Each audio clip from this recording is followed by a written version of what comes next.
The notary's office smelled like printer ink and old carpet. I sat in a beige waiting chair with my hands folded in my lap and my pulse completely steady, watching the door. Mr. Gerald Hicks, the notary, was a thin man in his 60s with wire-rimmed glasses and a habit of clearing his throat before every sentence. He had offered me coffee when I arrived. I had declined. I did not need coffee. I had been preparing for this morning for 11 weeks, and I was more awake than I had ever been in my life. The clock on the wall said 8:51. At 8:53, the door opened. My husband Daniel walked in. He was wearing the gray wool coat I had bought him for Christmas 3 years ago. He looked rested, confident. He had the easy, relaxed posture of a man who believes he is about to complete something he has been planning carefully for a very long time. He was not alone. She was dark-haired, maybe 36, wearing a fitted coat and carrying a leather tote bag. She was looking at her phone as she walked in. She looked up when the door closed behind her, and her eyes landed on me sitting in the waiting chair, and I watched the exact sequence of what happened in her face. First, nothing. Then recognition. Then something that looked very much like the ground dropping away beneath her feet. Daniel took 2 full seconds longer. When he finally saw me, the color left his face so completely and so fast that it was almost remarkable. "Rachel," he said. "Just my name." Like he had forgotten what names were for. "Hi, Daniel," I said. My voice was pleasant. Easy. The voice of a woman who has been waiting patiently and is not surprised by anything happening in this room. "Go ahead and sit down. Mr. Hicks will be with us in just a moment." My name is Rachel Monroe. I am 41 years old. I work as a senior project coordinator for a logistics company in Hartford, Connecticut. I am the kind of woman who color codes her calendar, keeps a 3-month emergency fund, reads every document twice before she signs it, and still, somehow, did not see what was happening in her own marriage until a phone call from the mortgage company changed everything. That phone call came 14 months ago, on a Tuesday at my desk while I was eating lunch and reviewing a shipping manifest. But before I get to the phone call, you need to understand what my marriage looked like from the outside. Because from the outside, it looked fine. It looked better than fine. Daniel Monroe is 44 years old. Civil engineer. Broad shoulders, easy smile, the kind of man who remembers your neighbor's birthday and coaches the neighborhood youth soccer team and fixes things around the house without being asked. We met 13 years ago at a mutual friend's backyard barbecue. He spilled lemonade on my sandal and apologized so genuinely that I laughed instead of being annoyed. We were engaged 14 months later. Married 6 months after that in Vermont, 27 guests, string lights in the trees. For years, we were genuinely happy. I believe that. I am not the kind of person who rewrites history to make the present easier to explain. But the house. You need to understand about the house first. I bought the property at 14, Alderman Court in Wethersfield, Connecticut, the year before Daniel and I got married. It was a 1940s colonial, original hardwood floors, a leaky basement I fixed myself, a kitchen that needed everything replaced, and in the backyard, a maple tree so old and enormous that the previous owners had built a small bench around its base because no one could imagine cutting it down. The down payment was $92,000. Every single cent of it was mine. 10 years of saving. A small inheritance from my grandmother. Years of not taking vacations I couldn't afford and not buying things I didn't need. Daniel moved in after we married. His name went on the mortgage when we refinanced 2 years later. I made that decision freely. I believed in our partnership. I believed in us. I did not think about what it meant to put someone's name on something that had been entirely yours. I understand it now. The first sign that something was wrong was not dramatic. It never is. About 2 years ago, Daniel started working later. He had always kept long hours. Construction project management is not a 9-to-5 job, but this was different.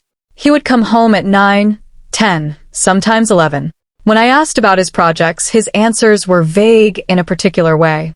Not uninformative, just slightly wrong, the way an answer sounds when someone has practiced it in their head and delivered it almost correctly, but not quite.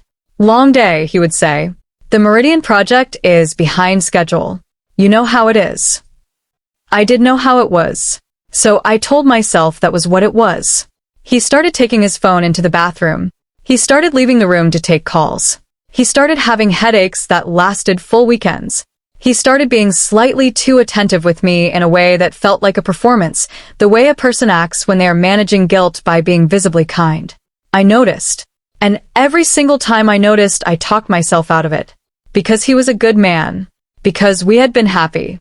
Because I needed evidence before I let myself believe something that would destroy everything. The evidence came. Just not in the form I expected. It was a Tuesday afternoon. I was at my desk eating a sad desk salad and reviewing a shipping manifest when my cell phone rang with a number for a mortgage servicer. Mrs. Monroe, the woman said, "I'm calling about your property at 14 Alderman Court. We received a request from your co-borrower to obtain the outstanding payoff amount. I'm just confirming you're aware this inquiry was submitted." I set my fork down. "Can you repeat that?" I said. She repeated it. "A payoff amount," I said slowly. "Someone is asking how much it would cost to pay off the mortgage in full?" "That's correct. Your co-borrower, Daniel Monroe, submitted the request last Wednesday." I thanked her. I told her it was authorized because something in my brain already knew not to reveal the truth, that I had absolutely no idea what my husband was doing. I hung up. I sat at my desk for a while, looking at the shipping manifest without seeing it. Daniel and I had never discussed paying off the mortgage early. We had never discussed refinancing again. We had not talked about anything financial regarding the house in months. Why would he need a payoff amount? There was an obvious answer. I knew what the obvious answer was. I was not ready to look directly at it yet. I did not confront him that night. Instead, I started paying attention in a different way. I am a project coordinator by profession. My entire job is tracking information, identifying patterns, catching problems before they become disasters. I applied those same skills quietly to my own marriage. I checked our joint accounts. Not suspiciously, I always managed our household finances, so this was not unusual behavior. What I found was a pattern of cash withdrawals over the previous 18 months. Not enormous amounts individually. $200 here, $300 there, occasionally $500. But they were consistent, regular, and they did not match any household expense I could identify. I looked at his personal credit card statements. He had a card I didn't regularly review, out of what I now understand was a profound and misplaced respect for his privacy. Restaurant charges I didn't recognize. A hotel stay in Providence 6 months ago, a weekend when he had told me he was at a work conference in Boston. A jewelry purchase at a store in West Hartford. The jewelry purchase was dated the same week as our 12th wedding anniversary. He had given me a card that week. A nice card, thoughtful words. He had taken me to dinner. He had not given me jewelry. I sat at the kitchen table at 2 a.m, staring at that credit card line, and I felt the floor tilt beneath me. I called my college friend Diane the next morning. She is a family law attorney in New Haven. We have been friends for 20 years. She says exactly what she thinks, always. "Diane," I said, "I need to talk to you." "Tell me," she said. I told her everything. The mortgage inquiry, the cash withdrawals, the hotel in Providence, the anniversary jewelry that never came home. When I finished, she was quiet for a moment. "Rachel," she said, "I need to ask you something." "Go ahead. Is your name on the deed to the house?" "Yes," I said. "Both names after the refinance." "Then here is what I need you to do right now," she said, and her voice had shifted into a register I recognized. Not Diane, my friend, but Diane the attorney. "Go to the county clerk's office today and pull the property records for 14 Alderman Court. Don't call ahead. Just go. And call me the moment you've seen them." "Why?" I asked. "Because if your husband is looking up payoff amounts on a house that has both your names on it, and you didn't authorize it, and you're seeing everything else you just described, Rachel, I need to know whether those property records still say what they should say." I drove to the county clerk's office that afternoon. The records did not say what they should have said. The deed had been modified. 7 weeks prior, Daniel had filed a quitclaim deed. The transfer was from joint ownership into his name alone. A quitclaim deed does not require the signature of the person being removed, only the signature of the person granting the transfer. I had not signed anything. My name was gone from the deed to a house I had bought with my own money before I ever met him. I stood in the county clerk's office and read the document twice. Then I looked up at the clerk behind the counter, who was watching me with the careful, practiced neutrality of someone who has seen many difficult moments unfold in this office and has learned not to react to them. "Can I get a certified copy?" I said. My voice was completely calm. I was almost surprised. "Of course," she said. I called Diane from the parking lot. "You were right," I said. A pause on her end. "The deed. Filed 7 weeks ago. His name only." She exhaled slowly. "Rachel, listen to me very carefully." "I'm listening." "Do not go home and confront him. Not yet. Not until you have protected yourself. I know. Your financial accounts, joint checking, savings, investments. Do you have full access?" "Yes. I manage all of it." "Good. Before you say a single word to Daniel, you need to move those assets. Do you understand what I'm saying?" "I understand exactly what you're saying." "I'm texting you the name of the best family law attorney in Hartford," she said. "Martin Everett. Tell him I referred you. Call him before 5 o'clock today." "Okay." She paused. When she spoke again, her voice was different. Softer. "Rachel, I'm so sorry." I thanked her. I hung up. I sat in the parking lot and watched a sparrow investigate a discarded granola bar wrapper near the curb. 4 minutes. Then I started the car and drove to the bank. Martin Everett's office was on the 14th floor of a glass building downtown. He was compact, early 50s, with a handshake that meant business and a stillness that told me he had sat across from a lot of people in crisis and knew how to hold steady for them. I told him everything. He took notes. He did not react emotionally to any of it. "The quitclaim deed is a serious problem for him," Martin said when I finished. "In Connecticut, transferring jointly owned marital property requires both spouses' signatures. What your husband filed was almost certainly fraudulent. He either forged your signature or found a notary willing to certify it without proper verification." "What does that mean for me?" "It means the transfer is voidable. We can restore your name to the deed." He set down his pen. "But the more important question right now is, why did he do this? And what does he plan to do with the property now that it appears to be in his name alone?"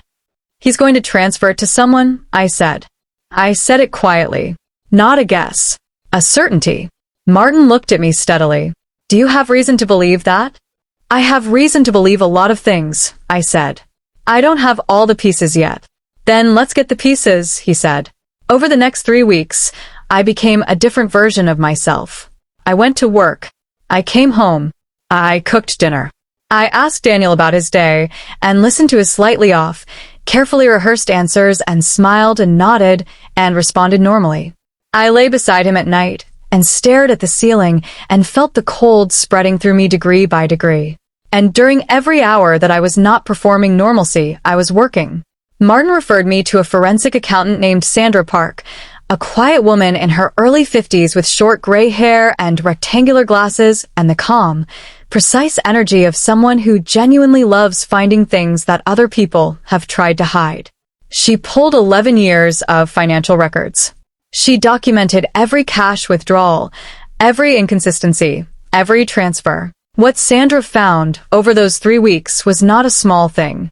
Over the past 2 years, Daniel had moved approximately $64,000 out of accounts and assets that were either jointly held or marital property. Not in one transaction. In dozens of small ones, patient and calculated, each one just below the threshold that might trigger a flag or a question from me. He had been systematic. He had been careful. He had also been wrong about one thing. He had been confident I wasn't paying close enough attention. Sandra also found something else. "There's a new account," she told me, spreading documents across her desk. "Opened 18 months ago. A credit union on the other side of town. In his name alone." She pointed to a line on the document. "There's a joint account holder listed," she said. A second name. I looked at where her finger was pointing. The name was Christine Walters. Christine Walters. I sat with that name for a long time. I want to tell you something honest about what I felt when I saw it. It was not the explosion I might have expected. No immediate rage, no tears. What I felt was something much quieter than that. Something like the last piece of a very ugly puzzle dropping into place. Now I could see the whole picture. I looked her up. She was 36. Office administrator at a subcontracting firm, a company that had worked with Daniel's company on at least 2 major projects in the past 3 years. Her social media was semi-private. She looked, from what I could see, like a perfectly ordinary person. I felt no particular rage toward her. I want to be clear about that. I did not know what she knew. I did not know whether she understood the full picture of what Daniel had been doing. What I knew was that my husband had been systematically moving money out of our shared life, had removed my name from the deed to my own house, and had put this woman's name on a secret bank account. That was the picture. And in that picture, the person who had deceived me was Daniel. Martin called me on a Thursday afternoon, 3 weeks into the preparation. "Rachel," he said, "I need to tell you something." "Tell me." "I have information suggesting that Daniel is planning to execute a second property transfer in the near future. From his name to Christine Walters." A pause. "I believe he intends to do it before he anticipates you might discover what's happening." My grip on the phone tightened. How near is near future? "There's a notary appointment scheduled," Martin said carefully. "Next Tuesday morning."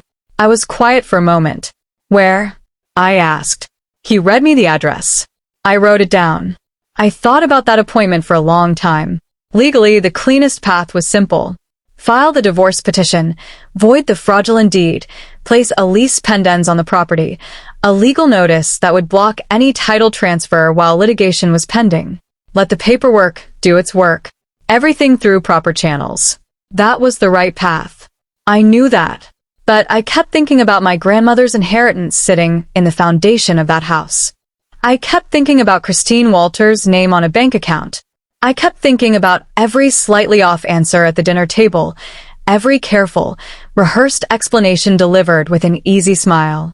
There are moments in a person's life when they have a choice between 2 versions of how a story ends. One version is clean and correct and conducted entirely by attorneys. The other version is the one where you are in the room. I decided I wanted to be in the room. I called Martin that evening. "I want to be there Tuesday morning," I said. A pause. "Rachel, I know what you're going to say." "Do you?" "You're going to tell me it's legally unnecessary, potentially complicated, and emotionally difficult." "All 3 of those things are true," he said. "I know," I said. "I still want to be there. I am not going to cause a scene. I am not going to touch any documents. I am going to sit in that waiting room and let the paperwork do what it needs to do."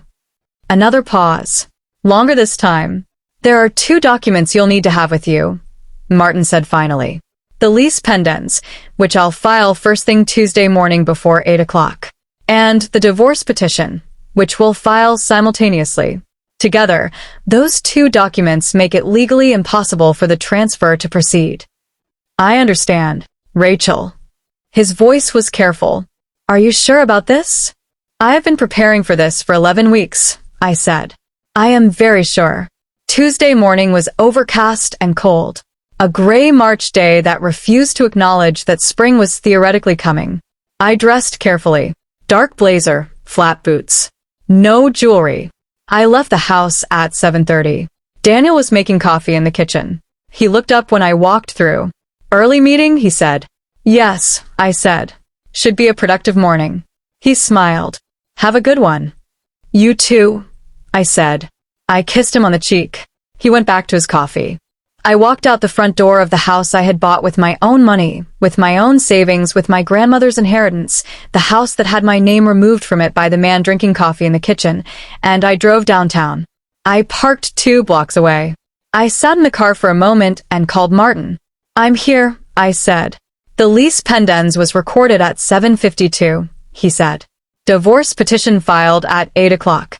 Everything is in place." "Okay. Remember, don't say anything that escalates. Don't touch documents. Let the paperwork lead." "I know, Martin." "And Rachel?" A pause. "Good luck." I walked into Mr. Hicks' office at 8:47. The small bell above the door announced me. The receptionist looked up, checked her schedule, and a brief flicker of something crossed her face. Not quite confusion. Not quite alarm. Of course, she said. Mr. Hicks will be with you shortly. I sat down in a beige, waiting chair. I folded my hands in my lap. 8 minutes later, the outer door opened. The sequence of what happened in that waiting room played out in a way I have replayed in my mind many times since. Daniel walked in first. Wool coat, relaxed posture, the confidence of a man who believes he is about to complete something. Christine came in behind him, dark coat, leather tote bag, looking at her phone. She looked up. She saw me. The phone went still in her hand. Daniel took 2 more steps before he followed her gaze. He stopped. For a moment, no one in the room said anything. The fluorescent light buzzed faintly overhead. The small potted plant in the corner had not been watered in what looked like weeks. Rachel, Daniel said. That was all. Just my name, like he had forgotten what it was for. Hi, Daniel, I said pleasantly. You can sit down. Mr. Hicks will be out in a moment. He didn't sit down. What are you? How did you? He stopped. Tried again. You need to leave. I don't think I do, I said. Rachel. His voice was getting steadier now, reaching for something that sounded like control. Whatever you think is happening here, I know exactly what's happening here, I said. The quitclaim deed filed 7 weeks ago. The joint account at Riverside Credit Union. The $64,000 you moved over 18 months. Christine's name as joint account holder. I paused. Would you like me to keep going, or is that enough for right now? The color had not returned to his face. Mr. Hicks appeared in the doorway to his inner office. He looked at the 3 of us. He was a man who had watched a great deal of human drama conduct itself across his laminate desk, and even he seemed to understand that this particular morning required reassessment. Mrs. Monroe, he said carefully. I wasn't expecting you. I know, I said. But there are a couple of things I think you should know before we go any further. I reached into my bag and removed 2 documents. I placed them on the chair beside me. This first document, I said, holding it out to him, is a lease pendens filed on 14 Alderman Court, Weathersfield.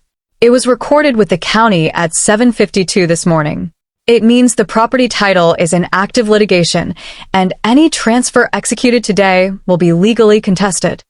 Mr. Hicks took the document. Read it. I watched his posture shift very slightly, the almost imperceptible adjustment of a professional who has just understood that whatever he was about to be involved in has become significantly more complicated. And this, I said, holding out the second document, is a divorce petition. Filed in Hartford at 8 o'clock this morning. I looked at Daniel when I said it.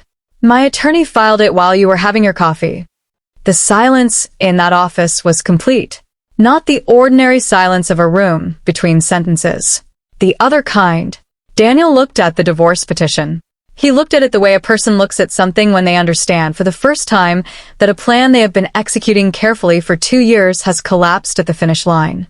Christine had not moved from her position near the door. The property transfer can't proceed today, I said to Mr. Hicks. I kept my voice even. Polite. I'm sorry for any inconvenience. Mr. Hicks set the documents down on his desk. He cleared his throat. I think, he said, that we should reschedule. Daniel followed me out of the building. I had anticipated this. I kept walking. I did not run, but I did not slow down. He caught up on the sidewalk. Rachel. He stepped in front of me. His voice was different now, the steadiness gone, the performance gone, the easy, confident posture of 45 minutes ago entirely absent. What was underneath it, visible for the first time without anything covering it, was raw, desperate fear. Please. Just 5 minutes. That's all I'm asking. Just let me explain. I stopped walking. I looked at him. This man I had married in Vermont under string lights, with a bluegrass band and 27 people who loved us watching. Explain what, Daniel? I said quietly. I made mistakes, he said. I know that. But we can fix this. This doesn't have to be what it looks like. I'll end it. I'll end it today. We'll go to counseling. I'll undo the deed transfer. The deed is already being voided by the court, I said. He went quiet. And you knew my signature was required for that transfer, I said. You knew it, and you did it anyway. Do you understand how serious that is? He didn't answer. My attorney will be in contact with yours, I said. Please don't come to the house. I'll be in touch about arranging for you to pick up your things. I stepped around him. Rachel. I kept walking. He said my name once more behind me. I did not turn around. The months that followed were not simple. I want to be honest about that. Stories like this sometimes get told in a way that makes the aftermath sound clean. Decisive action, clean break, move forward. It is not like that. The aftermath is depositions and discovery and paperwork and nights when you wake up at 3 a.m. feeling like the world has tilted under you. Not because you made the wrong choice, but because even right choices carry weight. Daniel hired a good attorney. I had expected that. He initially contested the voiding of the quitclaim deed, claiming I had verbally authorized the transfer. The forensic handwriting expert Martin retained took 45 minutes to determine that the signatures on the deed were not mine. The notary who had certified those signatures was referred to the state attorney general's office. Daniel stopped contesting the deed. The financial investigation was thorough. Sandra documented every transaction, every cash withdrawal, every restaurant charge, every hotel receipt. She presented her findings in a report that was, in the judge's words during proceedings, meticulous and unambiguous. The judge in our case was a woman in her mid-60s known for having no patience for financial deception in divorce proceedings. She had no patience for it. The dissipation findings significantly impacted Daniel's share of the marital estate. He was ordered to return to the marital estate the value of the funds he had removed and redirected. The house at 14 Alderman Court was awarded to me, with the court noting that the property had been purchased with my premarital assets and that the fraudulent deed transfer was a relevant factor in the determination. His attorney filed an appeal. The appeal was not successful. I moved back into the house on Alderman Court on a Saturday morning in early October. My sister Claudia drove me. We carried boxes from her car up the front walk and through the door that I had bought 15 years ago and refinished with my own hands.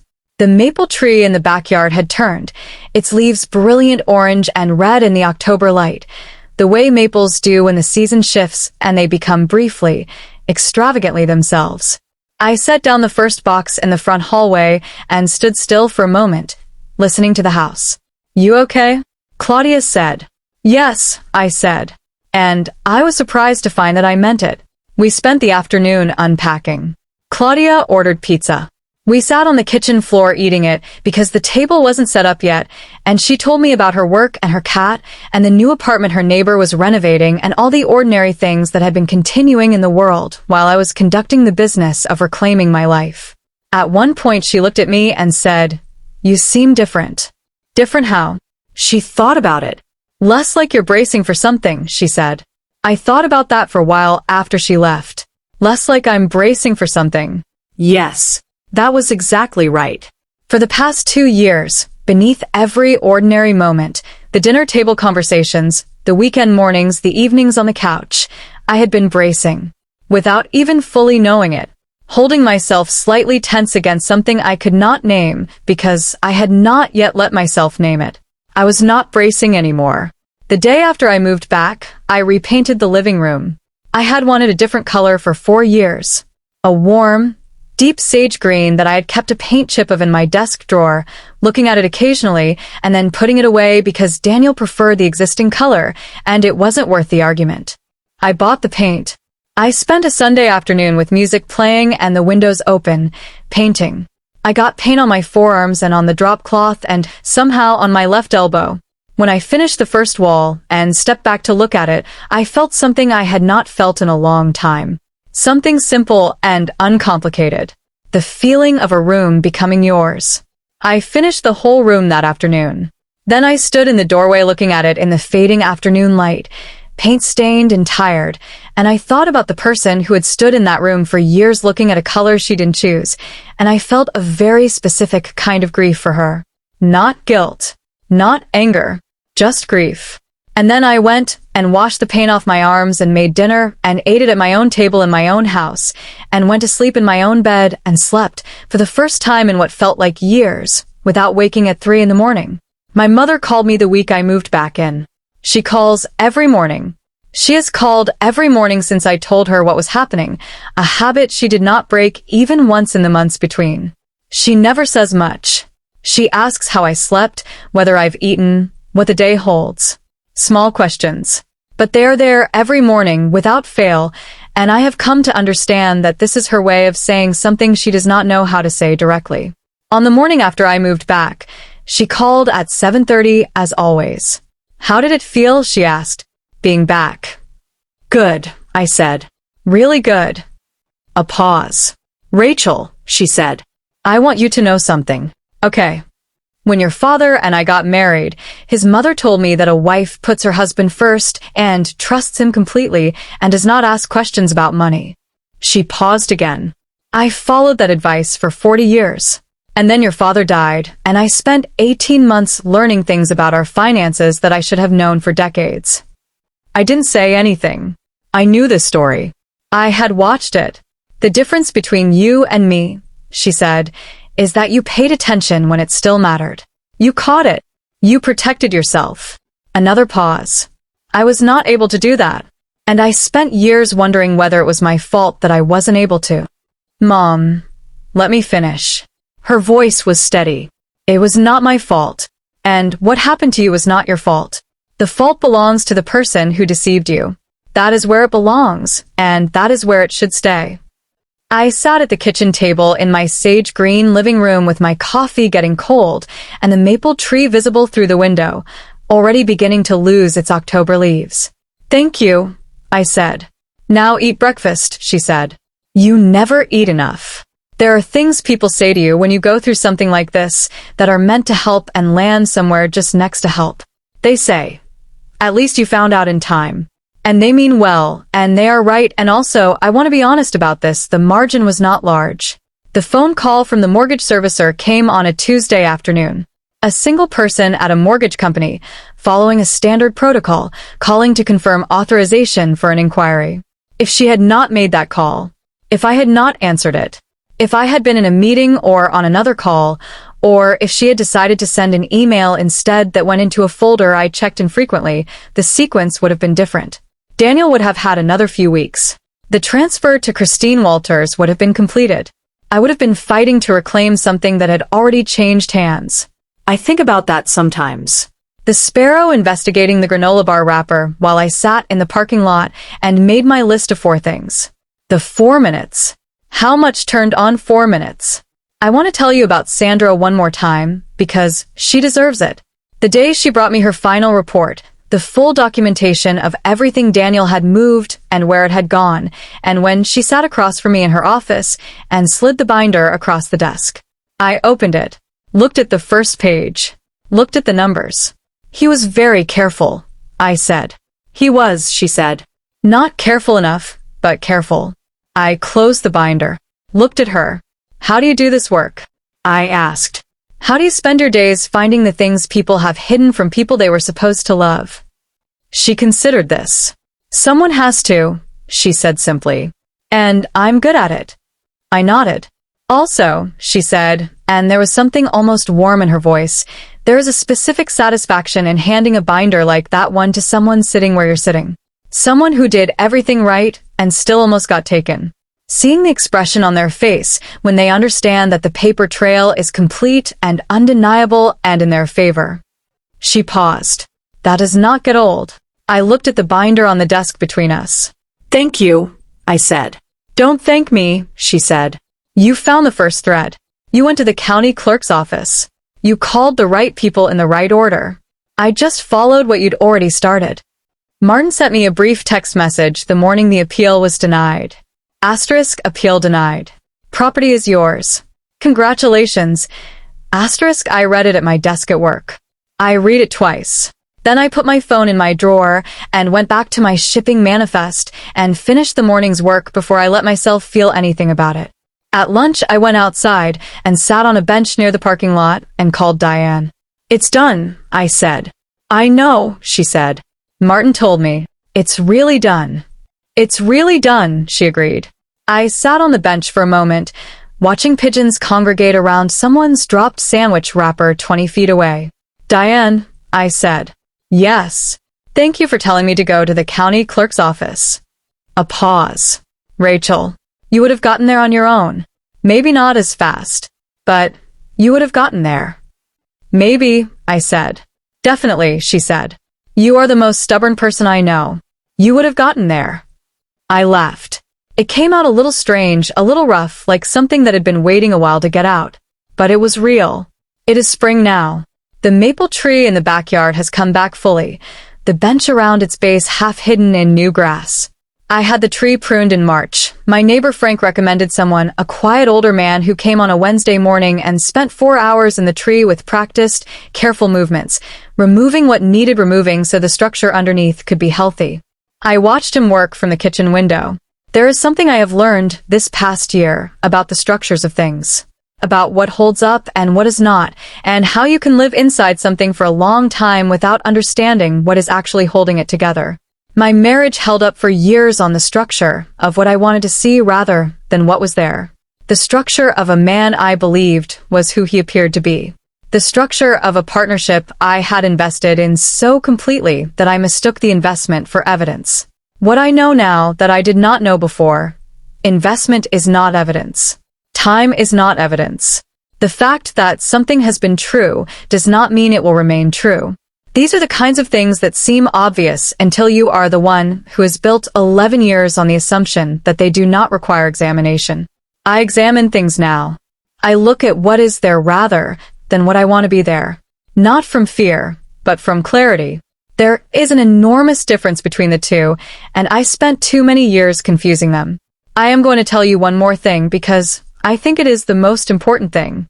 On the morning I walked out of Mr. Hicks' office and left Daniel standing on the sidewalk calling my name, on that morning, I did not feel powerful. I did not feel victorious.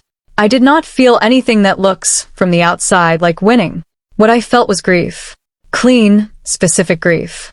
Grief for 11 years that had held something real, and for a person I had loved who had made choices that made loving him impossible to continue. Grief for the life we had agreed to build, and the ways it had been quietly hollowed out without my knowledge. Grief is not the same as weakness. I want to say that plainly. The grief was real, and the action was real, and both of those things can be true at the same time. You do not have to be without feeling to do the thing that needs doing. You just have to do it anyway. I drove home from that notary's office and made coffee and stood at the kitchen window looking at the maple tree. And I cried for the first time since any of this had started. Not because it was over, because of what it had meant and what it had cost and what it had required of me to survive it. Then I washed my face. I called Martin. I began the work of what came next. That is the whole story. A woman paid attention. A woman made a list. A woman moved her money before someone else could. A woman sat in a beige waiting chair on a Tuesday morning and let the paperwork do what paperwork is designed to do.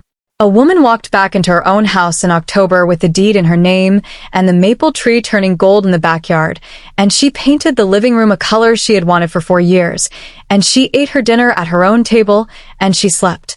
The house is mine. It always was. There was a night about 3 weeks into the preparation when I almost stopped. I want to tell you about that night because I think honesty requires it. Because there is a version of this story where I tell you I was certain and clear-eyed and resolute from the moment I sat in that parking lot, and that version would not be true. It was a Wednesday. Daniel had come home at a reasonable hour for once. He had brought takeout, Thai food from the place we had been ordering from since our 2nd year of marriage, before they changed ownership and the pad Thai got slightly worse, but we kept going anyway because it was ours, a small piece of geography in the landscape of our shared life. He put the containers on the counter. He poured 2 glasses of water. He asked me about my day. And he was so completely normal. So effortlessly, seamlessly normal. The easy smile. The small, genuine laugh at something I said about a difficult client at work. The way he leaned against the counter while I served the food, comfortable in his own kitchen, in his own house, in his own life. I stood there with a serving spoon in my hand, watching him laugh, and I thought, what if I am wrong? What if the mortgage inquiry had an innocent explanation I had not thought of? What if the hotel in Providence was actually a work trip that I had misremembered? What if Sandra's report, which I had not yet seen in full, would reveal something I had misinterpreted. What if this man laughing in the kitchen was exactly who he appeared to be, and I was in the process of destroying our marriage based on a series of misreadings? I set the serving spoon down. I looked at him. "Daniel," I said. He looked up. And I almost said it. I almost said, "Is there something you need to tell me?" I almost gave him the opening. I almost let myself believe that if I asked the right question, he would answer it honestly, and the answer would make everything make sense in a way that did not require the path I was on. I looked at his face. The easy, comfortable face of a man who had removed my name from my own house and felt relaxed enough to bring home Thai food. "Nothing," I said. "Never mind." I picked up the serving spoon. We ate dinner. He told me about a project at work. I listened. I laughed at the right moments. I passed him the spring rolls. And after dinner, after he had gone to watch television in the living room, I went into the bedroom, closed the door quietly, and called Sandra. "I need to see what you have so far," I said. "I'll send you what I've compiled tonight," she said. "Are you all right?" "I will be," I said, "when I see the documents." She sent them within an hour. I read them at the kitchen table after Daniel had gone to sleep, with my reading glasses on and a glass of water I didn't touch, going through every line. There was no misreading. There was no innocent explanation I had missed. There was only what was there, a clear, documented, systematic record of what my husband had been doing. I put the documents away. I went to bed. I lay in the dark next to a man who was sleeping soundly, and I made a decision that I did not reverse again. I am telling you about that night because I think it is important, because the choice to keep going was not made once at the beginning.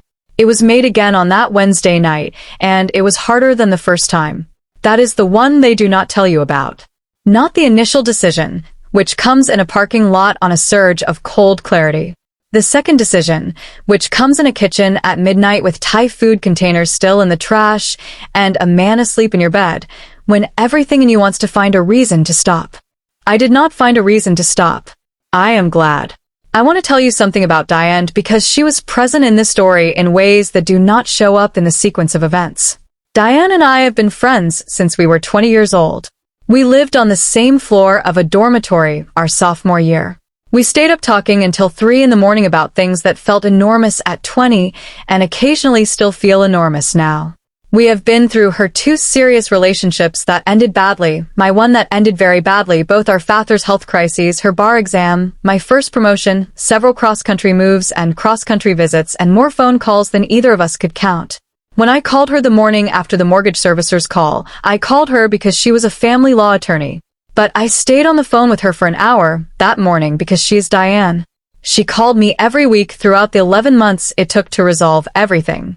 Not always about the legal situation, sometimes just to check in, to talk about other things, to remind me that my life was larger than the catastrophe occupying its center. One evening in June, she said something I have thought about many times since. We were on the phone, and I was telling her I felt stupid. That is the word I used. Stupid. 11 years, I said. I managed every household account. I read every financial statement. I bought that house before I met him. How did I not see it? She was quiet for a moment. Then she said, "Rachel, he was counting on you not seeing it. That was the entire plan. He moved the money in amounts designed not to trip your monitoring. He filed the deed when you had no reason to be checking property records. He maintained the surface of your marriage carefully enough that you had no clear trigger to investigate more deeply." She paused. "The fact that you caught it is not evidence that you should have caught it sooner. The fact that you caught it is evidence that you are paying attention. Give yourself credit for what you actually did, not blame for what you didn't do fast enough." I did not have a response to that immediately. "Also," she added, "you called me the morning after the mortgage company called. You did not wait a week or a month or talk yourself out of it. You called me the next morning. That matters." It did matter. I know that now. Daniel's deposition was scheduled for a Thursday in late June. Martin called me that evening to give me a full account. He held his position for the first hour, Martin said. Stayed on script. Denied fraudulent intent on the deed, claimed verbal authorization, said the two of you had discussed property restructuring in the context of estate planning. Estate planning, I repeated. He said you'd had a general conversation about it, that he believed he had your agreement. I laughed. A short, humorless sound. And the signature on the deed? His attorney argued possible notary error in documentation. That approach did not survive contact with our handwriting expert's report. A pause. The expert was quite definitive. Good, I said. What about the account? The private account was more complicated for him. He initially denied knowing Christine Walters in any capacity before approximately a year ago. We introduced project records showing their companies had collaborated for 3 years. He revised his account. I sat with that for a moment. Revised his account. The careful language of a legal proceeding trying to describe a man getting caught in a lie. He was quiet at the end, Martin said. We were going through the bank records, the transaction history, the dates, the account opening, and he stopped answering quickly. He sat with the documents for a long time. A pause. His attorney had to prompt him twice. What was he looking at? I asked. The pattern, Martin said. 18 months of careful, systematic transactions, all assembled and printed, and sitting in front of him across a conference table. Seeing it from the outside. I understood what that moment would have looked like. My husband, who had been patient and methodical for 18 months, sitting across from 3 attorneys and looking at the architecture of what he had built. Seeing its shape. Understanding, perhaps for the first time, that shape as other people were now seeing it. Martin, I said, do you think he understood what he had done? While he was doing it. A pause. I think, Martin said carefully, that he understood he was being deceptive. Whether he understood the full moral weight of what he was doing to you, that I cannot say. People who behave this way often maintain a significant capacity for self-justification. I nodded, though he couldn't see it. Yes, I said. I think that's right. It is a Sunday morning in May. The maple tree in the backyard is fully leafed out, enormous and green. The kind of green that only happens in that particular window between spring and summer, when everything is its most vivid self before the summer heat begins to dull it. I am sitting at the kitchen table with coffee, looking out at it. My sister Claudia is coming for lunch. She is bringing her cat, Mortimer, who will spend the afternoon regarding my house with deep suspicion before eventually selecting a patch of sunlight in the living room and settling into it with the authority of someone who has decided a place belongs to them. I have things to do this morning before she arrives. There is a small repair needed on the back porch railing that I have been putting off for 2 weeks. There is a phone call to return for work. There is bread I want to make, because I have been making bread on Sunday mornings recently, a habit I picked up during the months at Claudia's and brought back with me, a small ritual that belongs entirely to this version of my life, and not to any previous one. I look at the kitchen. The tile I chose 15 years ago, slightly wrong in retrospect, but mine. The sage green of the living room visible through the doorway, the color I wanted for 4 years, and now have. The bookshelves in the corner, solidly built on a rainy Saturday, which I kept because my hands were on them too. This is what a house feels like when it is yours. Not loudly, not triumphantly, just quietly, steadily, completely yours. The way things feel when they belong to you, not because someone gave them to you or because luck placed you in them, but because you built something and you protected it and you stayed. I did not do everything right. I trusted too completely for too long. I confused the surface of a life for its foundation. I let years go by telling myself that a feeling in my stomach was paranoia rather than information. But I paid attention when it mattered. I called the right people. I moved the money.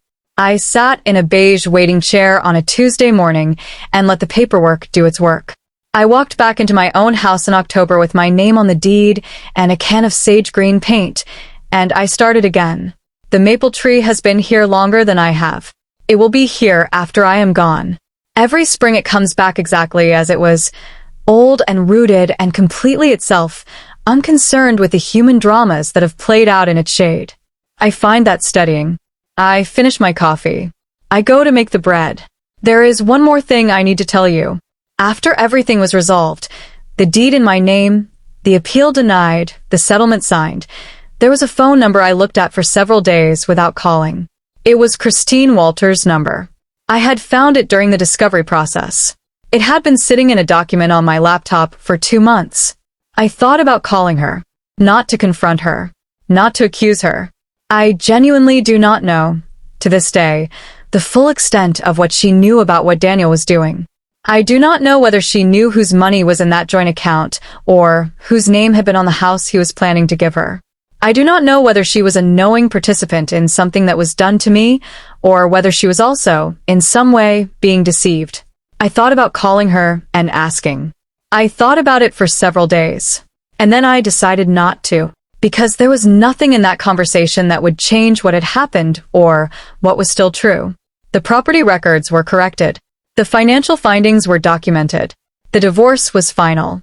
Everything that needed to be resolved had been resolved through the proper channels, with proper evidence, under the supervision of people qualified to make those determinations. What Christine Walters knew or did not know, felt or did not feel, understood or failed to understand, that was not information I needed. That chapter was closed, and reopening it would only serve the part of me that was still angry, and I did not want to feed that part of me any more than I absolutely had to. I deleted the number. I do not think about it anymore. Or, rather, I think about it less. There are still days when something small triggers a memory and the anger surfaces, real and valid, and I let it be there for a moment before I let it go. That is all you can do with something like that. You feel it. You do not let it live in you permanently. You put it down and go make bread or call your sister or look out the kitchen window at the maple tree. The tree is always there. That helps. There are things I know now that I did not know before. I want to say them plainly because I think they are worth saying. I know that trust is not the same thing as evidence. I spent 11 years treating the fact of my marriage as proof of my husband's character, and those are not the same thing. Character is demonstrated through choices, and choices are made in the moments when no one is watching. What my husband chose, in the moments when he believed no one was watching, was different from what he chose in the visible moments of our life together. Both were real. I needed to be able to hold both. I know that financial awareness is not distrust. I managed our household accounts carefully, and I still missed what was happening because I was managing the surface I could see and trusting that the surface was complete.